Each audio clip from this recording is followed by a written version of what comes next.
There is a dangerous kind of arrogance that comes with a badge and a gun. The delusional belief that state-sanctioned power makes you untouchable. When two small-town police officers decided to brutally humiliate a homeless black man seeking shelter in a local diner, they thought they had found a completely helpless target. They saw a worn-out field jacket, dirt-smudged boots, and a man society had supposedly forgotten. What they didn't see was the silver star pinned to the inside of that coat. They didn't know they were backing a highly decorated war hero into a corner. And they certainly had no idea that the quiet, unassuming man they were shoving around was one phone call away from utterly destroying their lives. The rain in Silver Creek, Washington didn't just fall. It felt like it attacked. It was a biting, relentless downpour that seeped through layers of clothing and chilled the marrow of your bones. For Elias Thornton, the cold was an old, familiar adversary. In his early 60s, the joints in his knees and lower back kept a meticulous record of every brutal night spent sleeping on concrete, every freezing bus stop bench, and every combat drop he had survived decades earlier. Elias walked with a distinct, measured limp down Elm Street, his shoulders hunched against the wind. His olive-drab M65 field jacket, a genuine surplus relic, was thoroughly soaked, darkening the fabric to the color of wet moss. Beneath the wide brim of a faded canvas hat, his dark eyes scanned the wet pavement. He wasn't looking for trouble, and he wasn't looking for pity. He was just looking for a temporary reprieve from the sky. Up ahead, the neon sign of the Rusty Spoon Diner buzzed and flickered, casting a warm, reddish glow onto the slick sidewalks. It was a relic of a bygone era, a classic aluminum-sided diner that had somehow survived the town's aggressive gentrification. Elias pushed through the heavy glass door, the small brass bell above, chiming a cheerful, welcoming note that felt entirely disconnected from the reality of his life outside. The diner smelled of stale tobacco, hot grease, and robust coffee. To Elias, it was the scent of absolute heaven. He stood just inside the doorway on the rubber welcome mat, deliberately taking a moment to shake the excess water from his jacket so he wouldn't track mud across the checkered linoleum floor. Discipline was ingrained in him. You respect the establishment, and maybe, just maybe, they'd respect you back. "Evening, Elias," a soft voice called out from behind the counter. It was Betty Lang. She was a woman in her late 50s with a chaotic nest of graying blonde hair and a permanent look of exhaustion around her eyes. Yet she possessed a genuine kindness that the town hadn't quite beaten out of her yet. Betty wiped her hands on her apron and grabbed a thick white ceramic mug. "Evening, ma'am," Elias replied, his voice a deep, gravelly baritone that commanded an automatic, albeit subtle, authority. He walked slowly to a small, isolated booth in the back corner, his usual spot when he could afford to come in. Elias reached into the deep pocket of his wet jacket and retrieved a small zippered canvas pouch. His thick, calloused fingers, scarred from years of hard labor and a past life he rarely spoke of, clumsily manipulated the zipper. He counted out his assets, 3 crumpled $1 bills and a handful of quarters and dimes. It was exactly $4.25. Betty walked over with a steaming pot of decaf in her right hand. She didn't wait for his order. She simply flipped the mug over and filled it to the brim. The steam curled into the air, warming Elias's face before he even took a sip. "Cold one out there tonight, huh?" Betty asked sympathetically, sliding a few extra creamers across the Formica tabletop. "Yes, ma'am. Slices right through you," Elias said, meticulously flattening the wet dollar bills on the table to dry. "Just the coffee tonight, Betty. Here's for the cup and a little extra for your trouble." He slid $2.25 toward her. "Keep your money, Elias," Betty said, frowning slightly. "The boss isn't here tonight. It's on the house." Elias gently pushed the coins back toward her. "I pay my way, Betty. Always have. Take it, please." Betty sighed, knowing better than to argue with his pride. She scooped up the exact cost of the coffee, leaving the tip on the table. "You holler if you need a refill." She smiled, walking back to the counter to wipe it down. For a while, Elias was at peace. He cradled the hot ceramic mug in both hands, letting the heat slowly bleed back into his freezing fingers. He watched the rain lash against the large diner windows, his mind drifting back, as it often did when it rained, to the humid jungles of Central America and the dusty streets of Mogadishu. He remembered the weight of his rifle, the brotherhood of his unit, and the day his life changed forever. He had given his youth, his blood, and a significant portion of his sanity to his country. Now his country had politely asked him to sleep under its bridges. The quiet sanctuary of the diner was violently shattered by the harsh, strobing glare of blue and red lights flashing through the rain-streaked windows. A Silver Creek Police Department cruiser had pulled up parallel to the curb, its tires squealing slightly on the wet asphalt. Elias's posture changed instantly. The relaxed slump of a tired old man vanished, replaced by the rigid, hyper-aware stillness of a seasoned combat veteran. He didn't turn his head to look, but his eyes tracked the reflection in the window. 2 doors slammed shut. Heavy boots hit the pavement. The diner bell didn't just chime. It seemed to scream as the door was shoved violently open.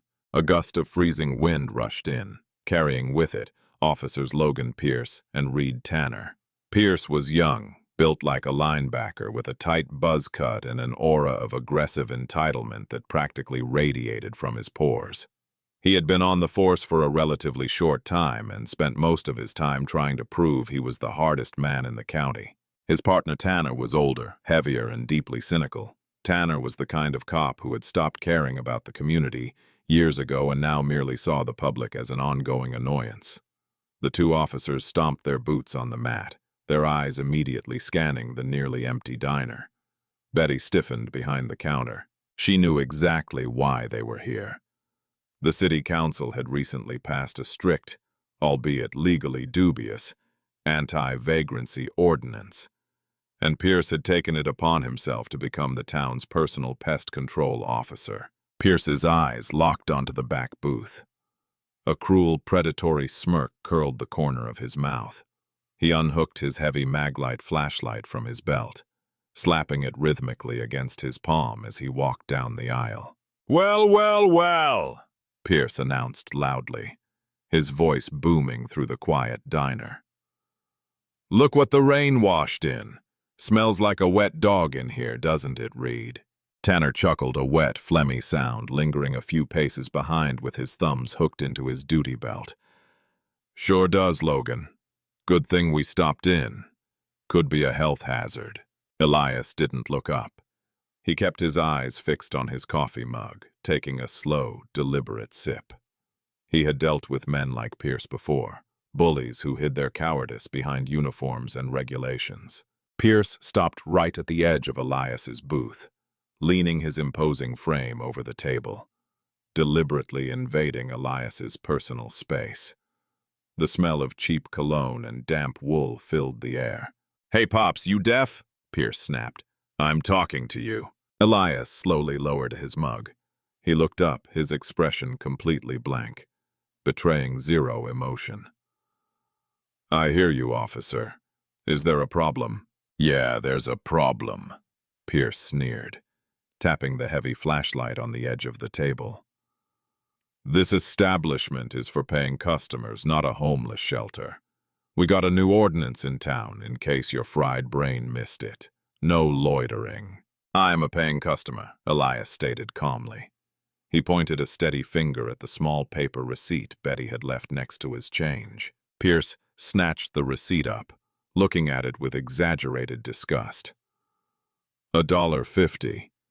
You think buying a cup of dirty water buys you a hotel room for the night? Drink up and get out. You're trespassing." Betty couldn't take it anymore. She stepped out from behind the counter, her face flushed with anger. "He is not trespassing, Logan. He paid for his coffee and he's bothering no one. Leave him alone." Pierce whipped around, pointing his flashlight directly at Betty's face. "Back off, Betty. Unless you want me to call the health inspector tomorrow and tell him about the rat problem you've got in the back booth. Or maybe I arrest you for interfering with an official police investigation." Betty froze, intimidated. She needed this job desperately. Elias saw the fear in her eyes and intervened. "Leave the lady out of this," Elias said, his voice dropping an octave, the gravelly tone sharpening into a razor's edge. "She has nothing to do with your power trip." Pierce turned back, his face turning an angry shade of crimson. No one talked to him like that, especially not a street rat. "Stand up," Pierce barked. "Right now, let's see some ID." Elias didn't move. "I haven't committed a crime. I have no obligation to provide identification under a Terry stop without reasonable, articulable suspicion of a crime." Pierce and Tanner exchanged a look. The homeless man knew the law. That only infuriated Pierce further. "Oh, we got a street lawyer here," Pierce mocked, his voice rising in volume. "I am giving you a lawful order to stand up, vagrant. If you don't, I'm taking you in for resisting arrest and disorderly conduct." "Disorderly conduct requires a disturbance," Elias replied, his voice still terrifyingly calm. "The only people disturbing the peace in this diner are the ones wearing badges." "That's it!" Pierce snarled. He lunged forward, grabbing Elias by the collar of his wet jacket, attempting to violently yank him out of the booth. But Elias was heavier than he looked, grounded by a low center of gravity and decades of martial discipline. As Pierce pulled, Elias shifted his weight, refusing to budge. In the struggle, Pierce's arm swept across the table, knocking the ceramic mug over. Scalding hot coffee splashed across the table, pouring directly onto Elias's lap. Elias winced slightly but didn't cry out. He simply looked down at the spilled coffee and then slowly up at Pierce. The look in Elias's eyes sent a brief, icy spike of genuine fear down Pierce's spine. It was the look of a man who had seen death, dealt death, and was entirely unafraid of the bully standing over him. "Get up! Put your hands behind your back!" Tanner yelled now, finally moving forward, unsnapping the retention strap on his holster, trying to escalate the situation to justify the use of force. Elias slowly wiped the hot coffee from his trousers with a napkin. He realized he was backed into a corner. If he fought back, they would shoot him and claim he was aggressive. If he submitted, they would beat him in a dark cell and throw away the key. He needed a different tactical approach. "Okay," Elias said quietly. "You want me out, I'll go. But I need to make one phone call first to arrange a ride." Pierce laughed, a cruel, barking sound. "A ride? Who's going to pick you up? The garbage truck?" Elias reached slowly, keeping his hands entirely visible, into his inner breast pocket. Tanner's hand rested heavily on his forearm. "Watch his hands, Logan." Elias pulled out an old, ruggedized flip phone. It was completely outdated, a brick of black plastic. He flipped it open. "You've got exactly 30 seconds, old man." Pierce threatened, backing up slightly, but keeping his hand on his taser. "Then you're leaving in cuffs." Elias dialed a 10-digit number from memory. He didn't dial a local shelter, and he didn't dial the public defender's office. He dialed a private, unlisted, Washington, D.C. mobile number, belonging to a man who owed Elias his life. A man who currently sat as a heavily feared and highly respected federal judge on the United States Court of Appeals for the Ninth Circuit. Judge Everett Langford. The phone rang twice. Elias brought the phone to his ear. The diner was dead silent, save for the rain lashing against the glass and the heavy breathing of the two enraged police officers. A voice answered on the other end. "It's Thornton," Elias said softly into the receiver, his eyes locking dead onto Officer Pierce's badge number. "I need a favor. I have a pest problem." "I have a pest." The heavy flip phone sat on the Formica tabletop, its tiny green screen glowing faintly in the dim light of the diner. For a fraction of a second, the sheer absurdity of the situation stalled Officer Logan Pierce. A homeless man in a soaked surplus jacket had just placed a call to an unknown number, referring to two armed police officers as a pest problem. Then the hesitation vanished, replaced by a surge of white-hot, uncontrollable ego. "You think you're funny, old man," Pierce barked, his hands snapping out to grab the phone. But before his thick fingers could wrap around the plastic device, Elias smoothly slid it an inch to the right. Pierce missed, his hand slapping uselessly against the wet table. "The line is open," Elias said, his voice entirely devoid of fear. "He can hear you." Pierce's face contorted into an ugly snarl. "I don't care if you've got the Pope on speed dial. You're done." Pierce lunged. He didn't use his taser. He wanted this to be hands-on. He grabbed the lapels of Elias's soaked M65 field jacket and violently yanked the older man upward. Elias, anticipating the physical assault, offered no resistance.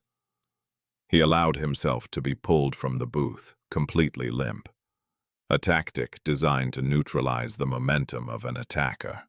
But Pierce was riding a wave of adrenaline and blind fury. He drove his forearm into Elias's chest, slamming the man in his early 60s hard against the edge of the adjacent booth. Betty screamed from behind the counter. "Logan, stop it! You're hurting him!" "Shut your mouth, Betty, or you're next!" Officer Reed Tanner shouted, finally stepping fully into the fray. He unclipped his handcuffs, the metallic jingle slicing through the tension. Pierce spun Elias around, shoving him face first against the reinforced glass of the diner window. The impact rattled the pane. "Stop resisting! Stop resisting!" Pierce yelled, the standard rehearsed mantra of a corrupt cop, ensuring his body camera audio recorded a justification for his brutality, regardless of the suspect's actual behavior. Elias wasn't resisting. His hands were flat against the cold glass, his feet spread shoulder-width apart. He knew the drill. Any twitch, any attempt to protect his face from the glass would be classified as assault on a police officer. He took a slow, steadying breath through his nose, compartmentalizing the sharp pain radiating from his bruised ribs. "Hands behind your back," Tanner commanded, grabbing Elias's left wrist and wrenching it upward at a painful angle. The steel cuffs ratcheted tightly around his skin, biting into the bone. Pierce grabbed the right arm, hauling it back with unnecessary force to complete the binding. Back on the table, the old flip phone remained undisturbed, its speaker silently broadcasting the entire violent symphony. Thousands of miles away in the hushed, mahogany-paneled study of a Georgetown townhouse, the Honorable Everett Langford sat frozen in his leather armchair.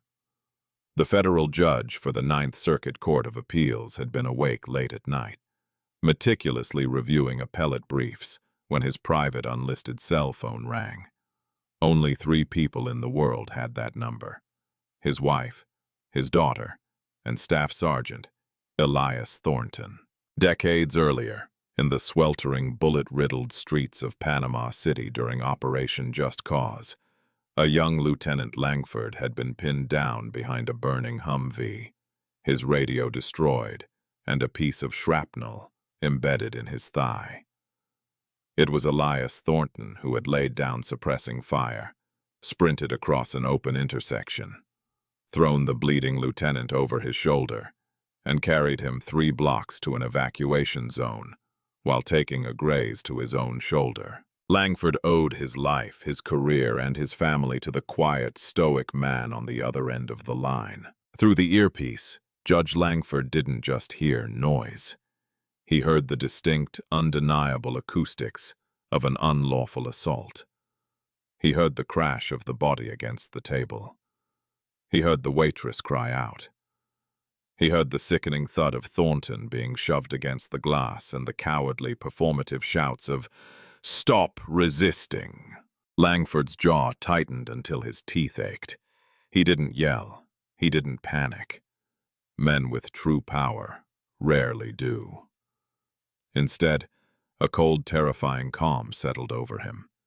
He lowered the cell phone to his desk, leaving the line open, and picked up his encrypted landline.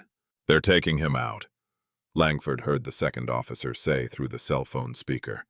"Grab his garbage." Langford dialed a number he hadn't used in years. It rang once. "Director's office, night watch," a crisp voice answered. "This is Judge Everett Langford, Ninth Circuit," he said, his voice a low, commanding rumble.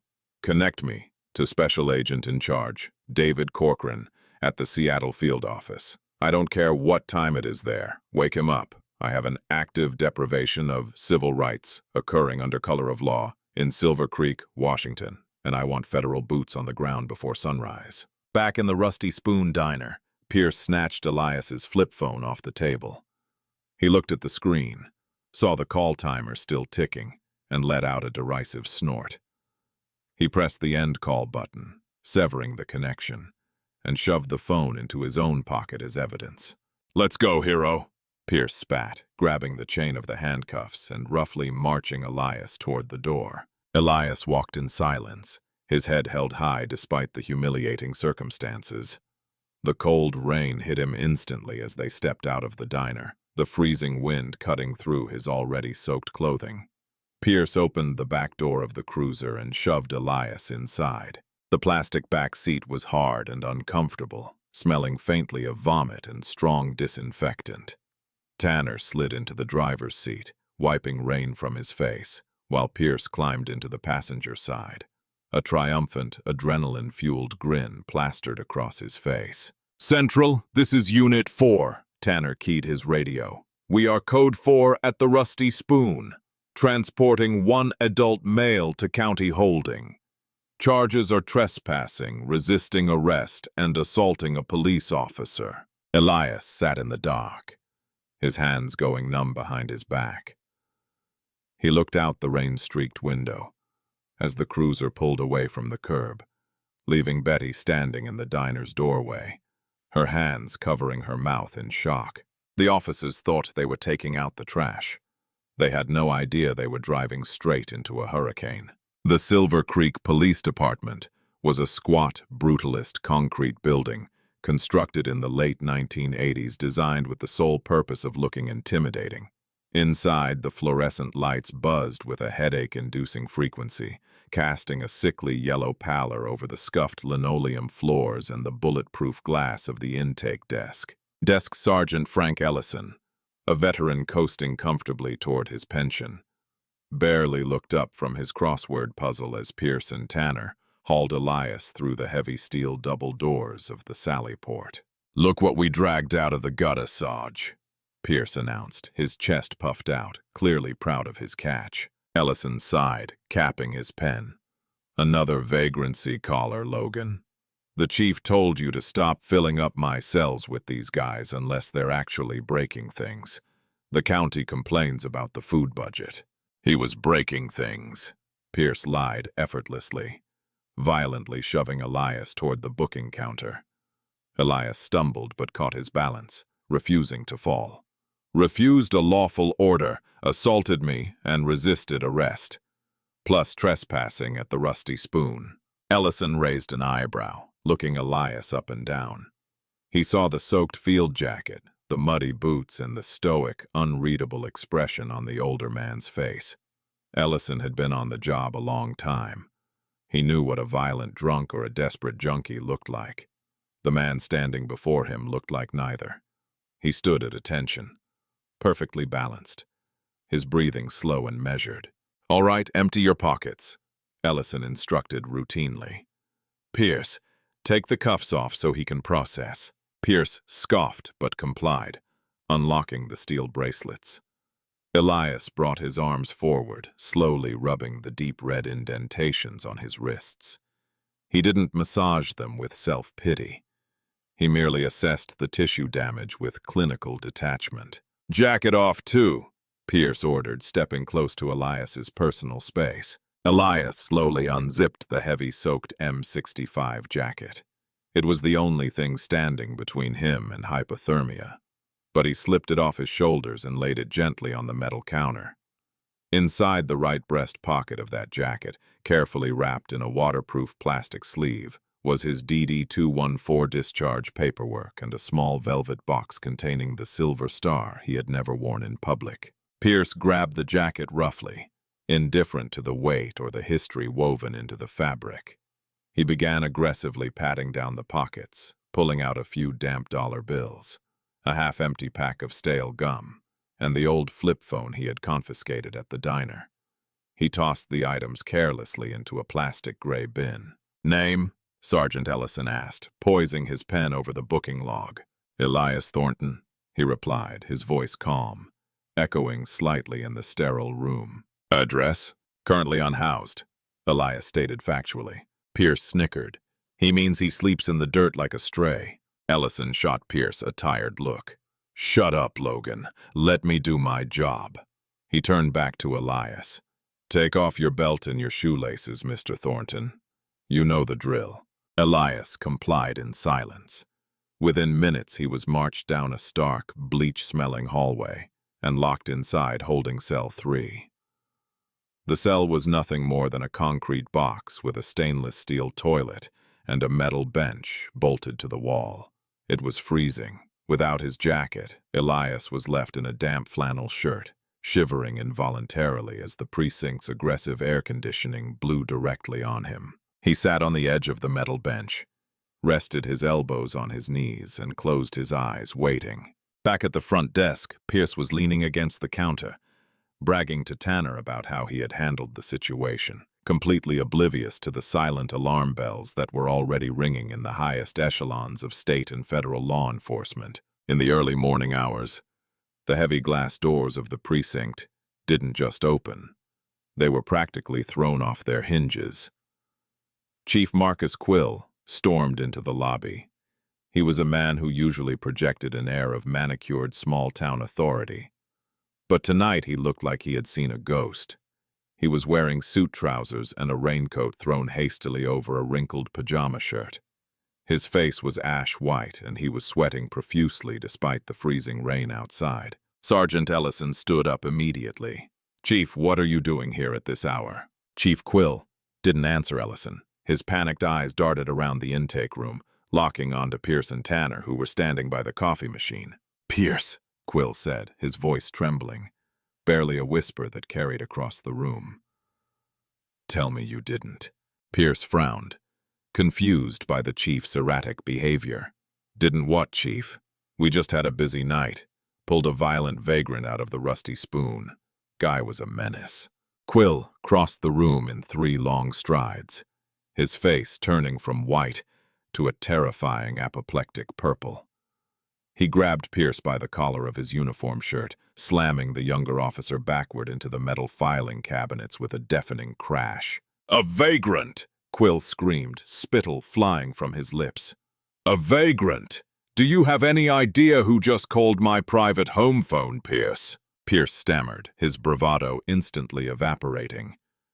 "Chief, I don't—" "The special agent in charge of the Seattle FBI field office," Quill roared, his voice cracking with absolute panic. "Followed, 30 seconds later, by the state attorney general. They just woke me up to tell me that a federal judge on the 9th Circuit Court of Appeals is personally filing a Title 18 Section 242 deprivation of rights complaint against my department." Tanner dropped his coffee cup. It shattered on the linoleum, the brown liquid pooling around his boots. The entire precinct fell into a dead, horrifying silence. "Who did you arrest, you arrogant son of a bitch?" Quill demanded, shaking Pierce violently. "Who is in my holding cell?" Sergeant Ellison, his hands visibly shaking, looked down at the booking log. He swallowed hard. "Elias Thornton, Chief. They brought him in a short while ago." Quill let go of Pierce, pushing him away in disgust. He ran a trembling hand through his thinning hair. "God help us," the chief whispered. "The FBI is already on the highway. They're seizing the diner's security footage, and they are coming here to take federal custody of the prisoner." Quill turned a lethal glare onto Pierce and Tanner. "Give me your badges. Give me your guns. Right now." "Chief, You can't do this without union representation. Pierce protested, his voice high-pitched and defensive. He assaulted me. It's on my body cam. Your body cam is going straight to the Justice Department, you idiot, Quill snapped, holding out his hand. If you don't hand them over right now, I will have Sergeant Ellison arrest you both for kidnapping. Hand them over. Slowly, with trembling hands, the two officers unpinned the silver shields from their chests and unbuckled their gun belts, laying them on the intake counter. The metallic clatter sounded like the closing of a coffin lid on their careers. Quill didn't wait. He grabbed the heavy ring of cell keys from Ellison's desk and practically sprinted down the hallway toward the holding block. He reached cell 3, his hands shaking so badly he could barely get the key into the lock. The heavy steel door swung open with a metallic groan. Inside, sitting perfectly still on the freezing metal bench, Elias Thornton opened his eyes. He looked at the panicked chief of police, his expression just as calm and unreadable as it had been when Pierce spilled the coffee. Mr. Thornton, Chief Quill breathed, his voice dripping with desperate, terrified respect. Sir, please, let's get you out of here. Chief Marcus Quill stood in the doorway of holding cell 3. The heavy ring of brass keys rattled uncontrollably in his trembling left hand. The harsh fluorescent light of the corridor spilled into the dark, freezing concrete box, illuminating Elias Thornton. The man in his early 60s sat perfectly still on the edge of the bolted metal bench, his hands resting calmly on his knees. He did not look surprised. He did not look relieved. He simply looked at the panicked chief of police, with the cold, calculating eyes of a man watching a trap snap shut. Mr. Thornton, Chief Quill repeated, his voice barely more than a raspy whisper.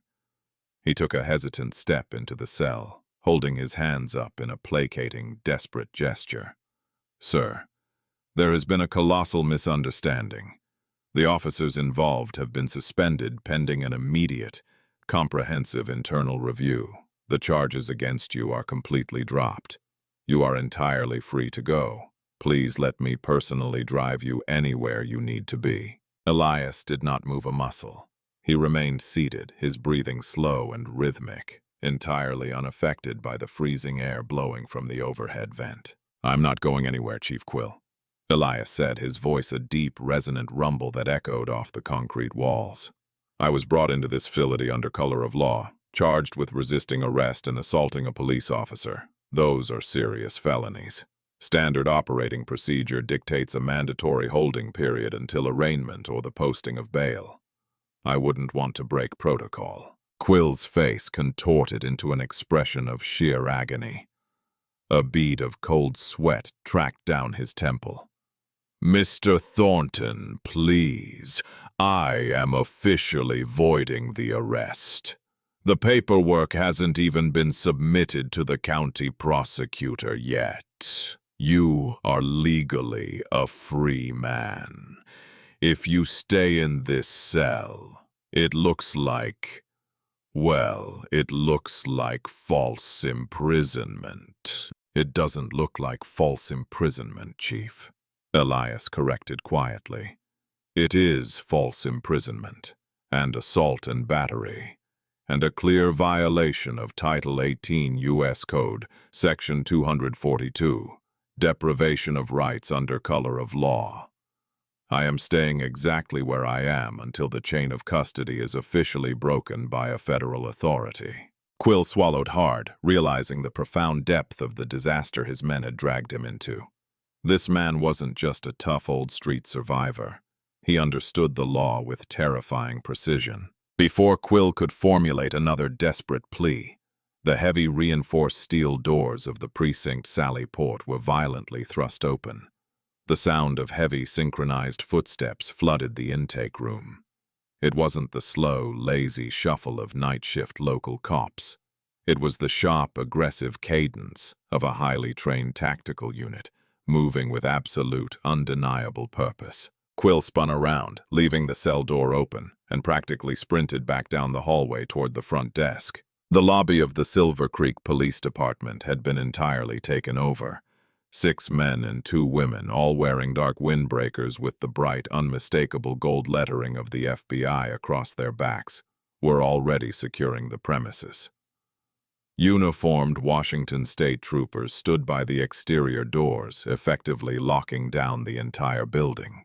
No one was getting in, and more importantly, no one was getting out.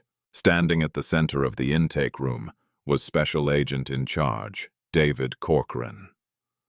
Corcoran was a towering figure in his late 50s, possessing a sharp, hawk-like profile and an aura of uncompromising authority. He didn't look angry. He looked entirely clinical, which was infinitely more terrifying. "Chief Quill, I presume?" Corcoran asked, his voice cutting through the silent room like a scalpel. He didn't wait for an answer. He flashed his golden shield, though it was entirely unnecessary. "David Corcoran, FBI Seattle Field Office. We are executing a federal warrant for the immediate seizure of all digital and physical evidence related to the arrest of Elias Thornton, including but not limited to body-worn camera footage, dispatch audio, holding cell video, and arresting officer reports. We are also taking immediate custody of the prisoner." Quill nodded frantically, his hands waving in submission. Yes, of course, Agent Corcoran. Full cooperation. The prisoner is in cell 3. The officers involved have already been stripped of their badges and weapons." Corcoran's eyes shifted to the corner of the room, where Logan Pierce and Reed Tanner were sitting on a wooden bench, their faces pale, their previous arrogance entirely replaced by an abject, suffocating terror. They looked like 2 deflated balloons. "Good," Corcoran said sharply.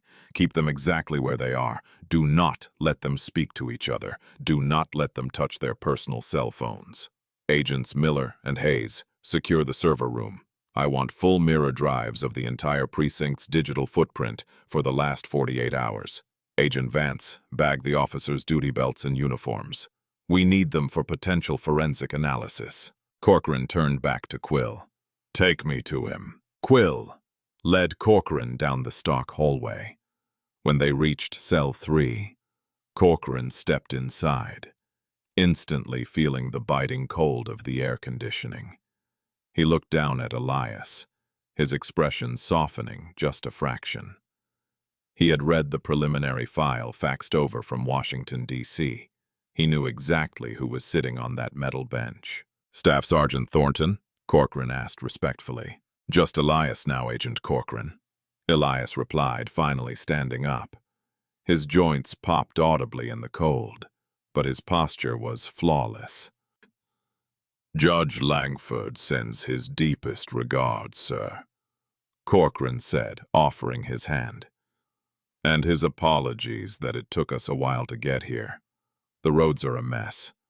We have an EMT unit waiting outside and a tactical transport to look at those ribs and wrists, and a federal transport ready to take you wherever you wish to go." Elias looked at the offered hand, then firmly shook it. "Thank you, Agent. But before I leave, I want my personal effects documented and returned to me. By you, not by them." "Understood," Corcoran nodded. He turned to Quill. "Bring me his property bin. Now." The intake room was as quiet as a tomb.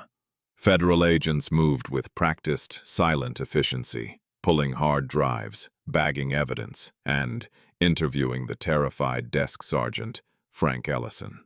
Pierce and Tanner remained sequestered in the corner, watched over by a stone-faced state trooper who clearly had zero sympathy for their predicament. Chief Quill hurried behind the booking counter, his hands shaking as he rummaged through the gray plastic property bins. He finally located the one labeled Thornton, E, and carried it over to the front desk, placing it gently in front of Agent Corcoran. Elias walked slowly out of the holding corridor, flanked by 2 armed FBI agents.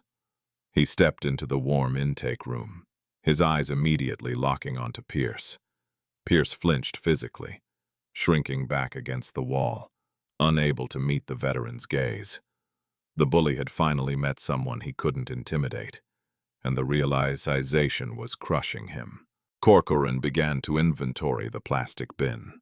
One M65 field jacket, olive drab, heavily soiled and soaked. Corcoran dictated to an agent taking notes. He lifted the heavy coat, feeling the damp chill radiating from it. 3 crumpled $1 bills, a pack of spearmint gum, 1 older model cellular phone. Corcoran then reached into the bin and pulled out the waterproof plastic sleeve. He wiped a droplet of condensation from the exterior and carefully unsealed the top.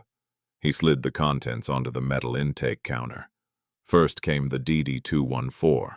The paper was old, the edges slightly frayed despite the protective sleeve, but the black ink was clear. Corcoran's eyes scanned the document. Name: Elias James Thornton. Rank: Staff Sergeant, United States Army. Deployments: multiple, classified. Discharge: honorable. Medical retirement. Corcoran stopped reading. He looked up, his eyes hardening as he turned to face Pierce and Tanner.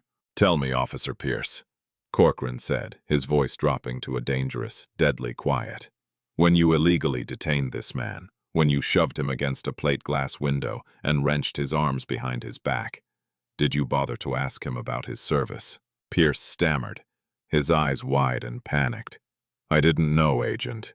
He looked like he was loitering. He smelled like a man who spent 3 decades carrying the psychological and physical weight of fighting for your right to wear that badge, you absolute disgrace." Corcoran cut him off, his voice echoing loudly in the quiet room. Corcoran reached into the waterproof sleeve one last time and pulled out the small dark blue velvet box. He flipped the brass hinge open. Sitting on a bed of pristine white satin was a 5-pointed star of silver, bearing a smaller silver star within a gold wreath suspended from a red, white, and blue ribbon. The Silver Star, the 3rd highest military decoration for valor in combat, awarded exclusively for gallantry in action against an enemy of the United States. The state troopers in the room immediately stiffened their postures, straightening out of sheer instinctual respect. Chief Quill gasped, covering his mouth with his hand. Even Desk Sergeant Ellison looked sick to his stomach. "Do you know what this is, Pierce?" Corcoran demanded, holding the open box up so the 2 corrupt cops could see it clearly. "This isn't a participation trophy. This is awarded for pulling wounded men out of a kill zone while taking enemy fire. This man bled into the dirt so you could stand here and act like a tyrant over a cup of diner coffee." Pierce looked like he was going to vomit. Tanner buried his face in his hands, finally realizing the apocalyptic magnitude of their mistake. They hadn't just assaulted a civilian. They had brutalized an American hero, who happened to be best friends with a federal appellate judge. At that moment, the heavy glass doors to the precinct opened again. A tall, sharply dressed man in a tailored charcoal suit walked in, shaking the rain from his expensive umbrella. He carried a leather briefcase that looked like it cost more than a police cruiser.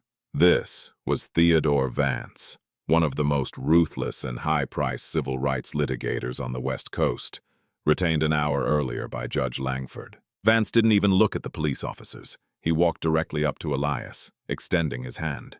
"Mr. Thornton, Theodore Vance, Judge Langford sends his love and told me to inform you that your pest problem is about to be completely eradicated." Vance turned to Agent Corcoran. "Agent, I assume you have secured the security footage from the Rusty Spoon Diner." "We have, Mr. Vance." Corcoran confirmed. "We also have a full sworn statement from the waitress, Betty Lang. She detailed the entire unprovoked assault, including Officer Pierce's explicit threat to falsify health department complaints if she intervened." "Excellent." Vance smiled, though it was a predatory, merciless expression. He finally turned to look at Pierce, Tanner, and Chief Quill. "Gentlemen, my firm will be filing a massive civil suit against the town of Silver Creek, this police department, and you individually by tomorrow morning. We will be stripping your pensions, seizing your personal assets, and bankrupting this municipality for its unconstitutional vagrancy ordinances." Vance paused, letting the devastating reality sink in. But, before we bankrupt you, the Department of Justice is going to put you in federal prison. And I assure you, former cops who beat up homeless war veterans do not do well in federal lockup. Elias stepped forward. He didn't gloat. He didn't yell. He simply reached out and gently took the velvet box containing his silver star from Agent Corcoran. He snapped the box shut, slid it back into the waterproof sleeve with his discharge papers, and tucked it safely into the inner pocket of his cold, wet M65 jacket. He slipped the heavy jacket back over his shoulders, wincing slightly as the coarse fabric rubbed against his bruised ribs. He looked at Pierce one last time. "You told me I had 30 seconds," Elias said quietly, his voice carrying the immense, crushing weight of undeniable karma. "I only needed 10. Without another word, Elias Thornton turned and walked out the front doors of the precinct, stepping out of the harsh fluorescent lights and into the waiting warmth of the federal transport vehicle, leaving the shattered, ruined careers of 2 corrupt cops burning in the ashes behind him. The morning sun over Silver Creek, Washington, illuminated a town that had been entirely, fundamentally altered overnight. By dawn, the local news vans had already surrounded the precinct. By mid-morning, the story had been picked up by national syndicates.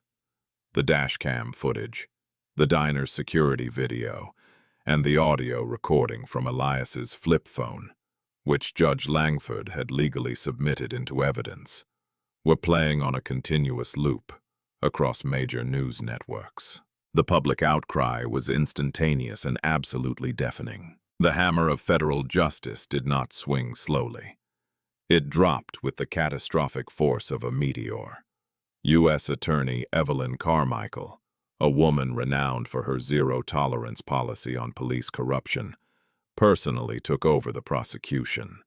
Within days, Logan Pierce and Reed Tanner were officially indicted by a federal grand jury. The charges were staggering. They were not charged with mere assault. They were slapped with multiple counts of violating Title 18, U.S. Code, Section 242, deprivation of rights under color of law, alongside federal kidnapping charges done for the unlawful transport and witness tampering for Pierce's threats against Betty Lang. The hard karma hit Pierce first, and it dismantled his life piece by piece. His police union, terrified of the PR nightmare and the looming Department of Justice investigation, immediately disavowed him. His wife, humiliated by the national spectacle of her husband brutalizing a homeless black veteran, filed for divorce and took their children to live with her parents in another state. Unable to post the massive federal bail, Pierce sat in a maximum security county jail, ironically placed in solitary confinement for his own protection from the general population, many of whom he had previously arrested. Tanner, recognizing the sheer hopelessness of their situation, broke within days. He accepted a plea deal, turning state's evidence against his former partner in exchange for a slightly reduced sentence. He stood in federal court, weeping openly, testifying about Pierce's long history of targeting the homeless and falsifying reports. But the judge showed no mercy. Tanner was sentenced to several years in federal prison, permanently stripped of his pension, and barred from ever holding public office again. Pierce, arrogant to the bitter end, attempted to take his case to trial. It was a spectacular legal slaughter.